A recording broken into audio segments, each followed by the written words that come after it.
नमस्कार दोस्तों, कैसे हैं आप लोग। मेरा नाम सौरभ कुमार है और मैं आप लोग को यहाँ पर संक्षिप्त इतिहास एनसीईआरटी सार संग्रह क्लास 6 ट्वेल्व पढ़ा रहा हूँ, जो कि आपका वन लाइनर है। इस किताब से हम लोग पढ़ने जा रहे हैं। आज का टॉपिक चैप्टर नंबर 41 पढ़ेंगे आज, ठीक है। तो चैप्टर नंबर 41 पढ़ेंगे, जिसका नाम है आर्थिक जीवन में परिवर्तन।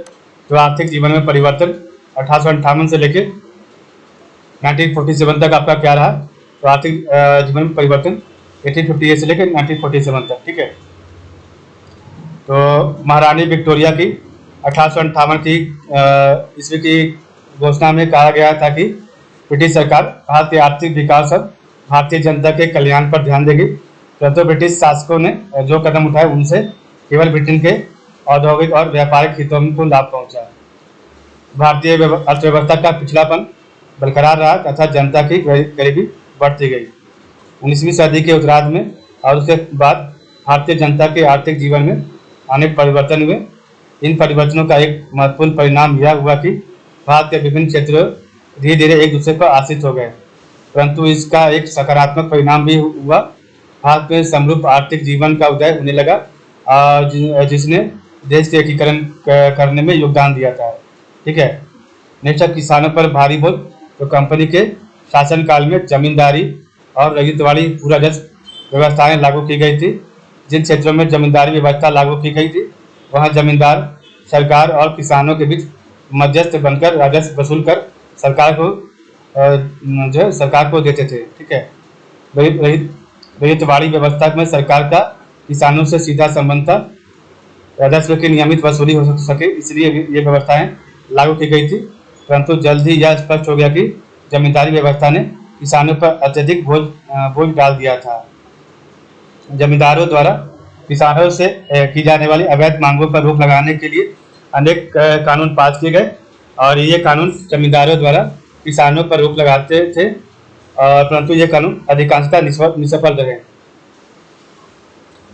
रईयतवाड़ी क्षेत्रों में सरकार के राजस्व अधिकारी ही वास्तविक मालिक होते थे, और इन क्षेत्रों में सरकारी अधिकारी किसानों की वास्तविक आर्थिक दशा पर ध्यान दिए बिना ही राजस्व का पुनर्निर्धारण करते रहे।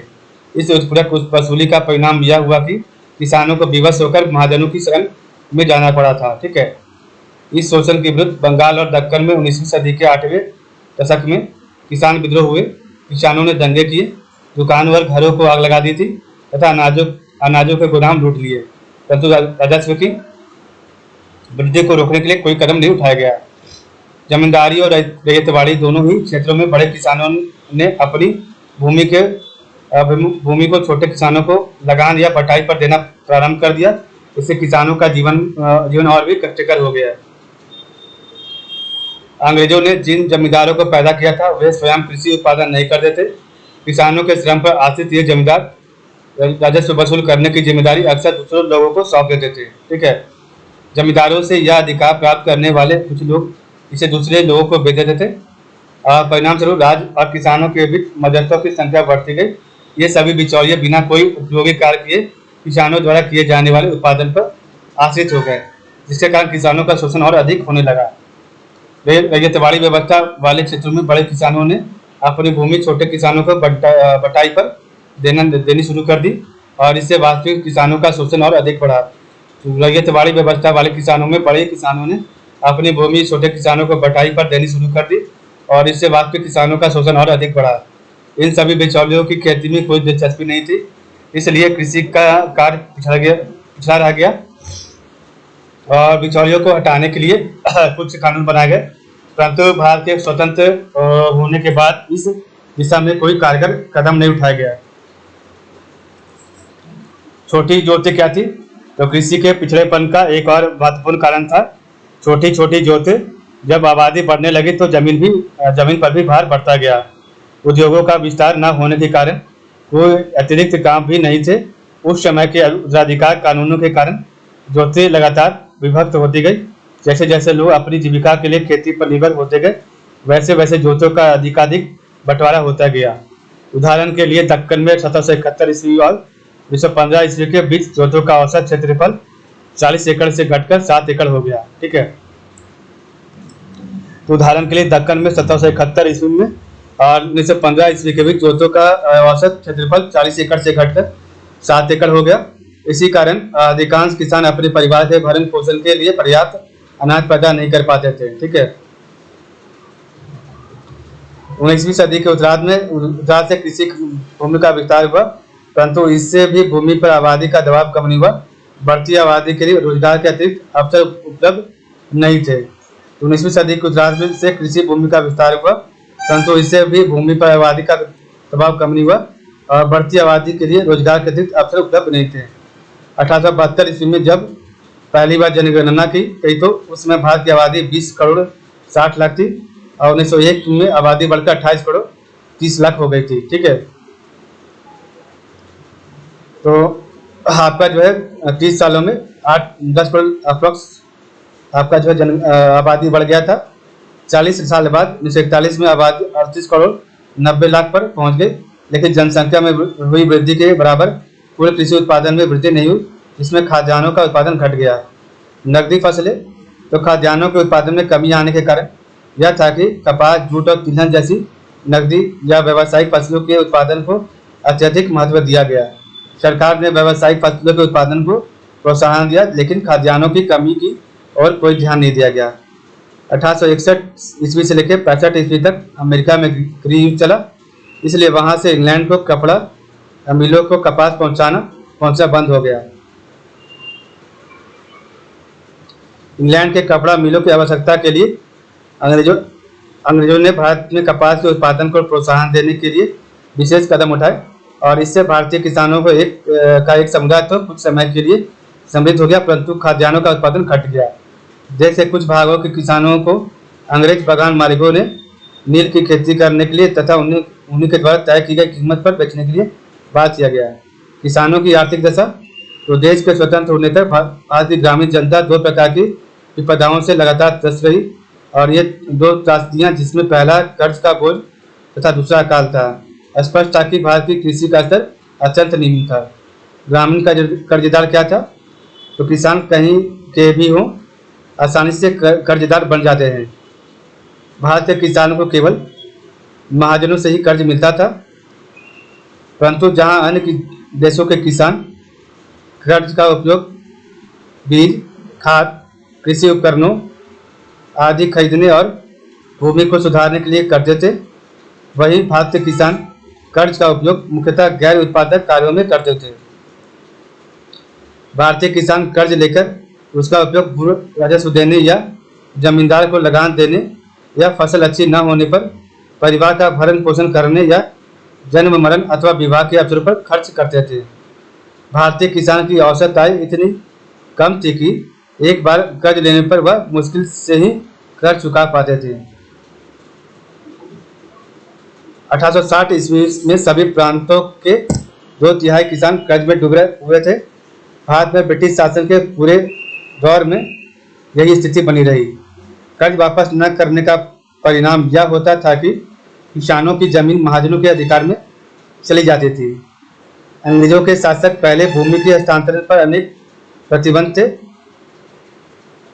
कर्ज की वसूली में महाजन को राज्य से अधिक मदद नहीं मिलती थी, लेकिन नई न्यायिक व्यवस्था में कर्ज की वसूली के लिए महाजनों को अधिक अधिकार दे दिए गए और इस सदी के आरंभ से ही भूमि के हस्तांतरण पर रोक लगाने के लिए प्रांतों में कानून बनने लगे थे। ब्याज की अधिकतम दर और राशि निश्चित कर दी गई थी। इस सदी के आरंभिक सालों में किसानों को सस्ती दरों पर कर्ज मुहैया कराने के लिए सहकारी समितियां स्थापित की गई थी, परंतु इनका प्रभाव अत्यधिक सीमित रहा। तो ब्याज की अधिकतम दर और राशि निश्चित कर दी गई थी और इस सदी के आरंभिक सालों में किसानों को सस्ती दरों पर कर्ज मुहैया कराने के लिए सहकारी समितियां स्थापित की गई थी, परंतु इनका प्रभाव अत्यधिक सीमित रहा। भारत में अकाल, तो भारतीय किसान को पूर्णतः मानसून पर आश्रित होना अकाल का मुख्य कारण था। फसल अच्छी होने पर भी वे इतना नहीं बचा पाते थे कि अकाल के दिनों के ये कुछ सुरक्षित रख सके। 1860 ईस्वी से 1908 ईस्वी तक मानसून के उतार चढ़ाव के कारण लगातार 20 वर्षों तक अकाल जैसी स्थिति बनी रही। 19वीं सदी के उत्तरार्ध में सड़कों में सुधार और रेल मार्गों के निर्माण के कारण अभावग्रस्त क्षेत्रों में अनाज पहुंचाने में आसानी हुई। फिर भी देश के किसी न किसी क्षेत्र में अकाल पड़ते रहे। वास्तव में समस्या यह थी कि छोटे किसान और मजदूर दिन में 2 बार भोजन मुश्किल से जुटा पाते थे। वर्षा न होने पर कम अवधि के लिए फसल नहीं होती तो उन्हें भूखमरी का सामना करना पड़ता था। अकाल के कई तरह के परिणाम होते थे और इन अकालों में लाखों लोगों की मृत्यु हो गई। 19वीं सदी के उत्तरार्ध में पड़े अकालों में 30 लाख लोगों की तथा मवेशियों की भी बड़ी संख्या में मृत्यु हो गई। प्रत्येक अकाल के बाद कुपोषण और महामारियों का प्रकोप होता गया, और जिनके कारण लोग अकालग्रस्त क्षेत्रों को छोड़कर दूसरे स्थान पर चले जाते थे। बार बार अकाल पड़ने के कारण सरकार ने अकाल आयोग की स्थापना की और उनकी सिफारिशों को मानकर सरकार ने 1883 ईस्वी में 1,15,00,000 रुपये राहत कार्य और बीमा के लिए प्रतिबद्ध देने का निर्णय किया। प्रशासकों के मार्गदर्शन के लिए अकाल संहिता का भी निर्माण किया गया था। लगान माफी, सिंचाई व्यवस्था का विस्तार और प्रभावित लोगों को आर्थिक सहायता देने आदि इस संहिता के कुछ महत्वपूर्ण बिंदु थे, परंतु सरकार समस्या की जड़ तक नहीं पहुंच सकी। सरकार ने 1880 ईस्वी के अकाल आयोग का यह सुझाव नहीं माना, जिसमें खेती में लगे हुए अतिरिक्त लोगों के लिए अन्य अवसर खोजे जाए। 20वीं सदी में कम अकाल पड़े, वे अत्यधिक भयंकर भी नहीं थे। इसका मुख्य कारण सिंचाई, परिवहन और राहत कार्यों में सुधार था। उस समय तक लोग बार बार पड़ने वाले अकाल के प्रति सचेत हो गए थे। फिर भी 1943 ईस्वी में बंगाल में एक भयंकर अकाल पड़ा और इसमें लगभग 30 लाख लोगों की मृत्यु हो गई थी। ठीक है,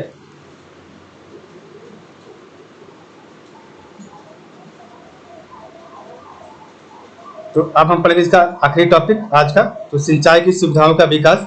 तो प्राचीन काल से ही शासन द्वारा यह सामूहिक प्रयासों से तालाब, कुएं, नहरें और बांध बनाए जाते रहे।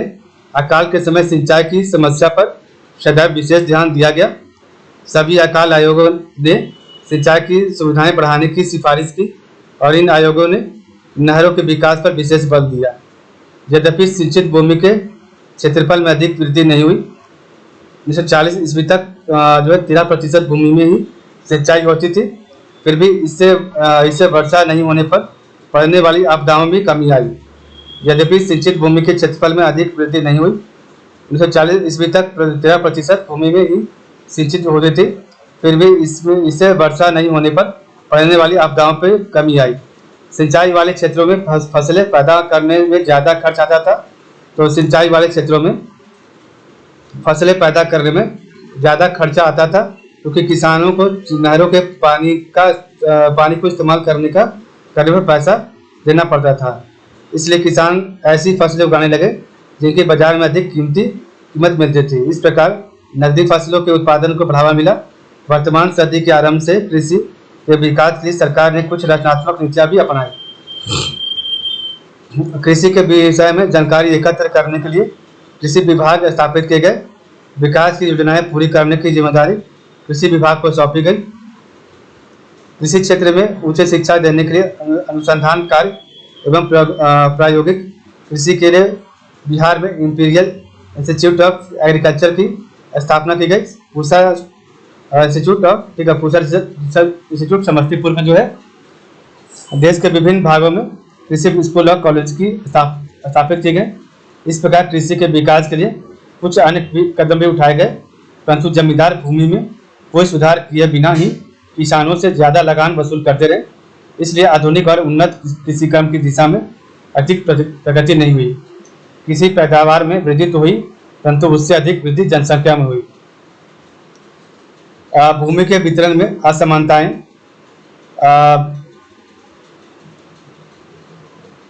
होने के कारण कठिनाइयां और भी अधिक बढ़ गई।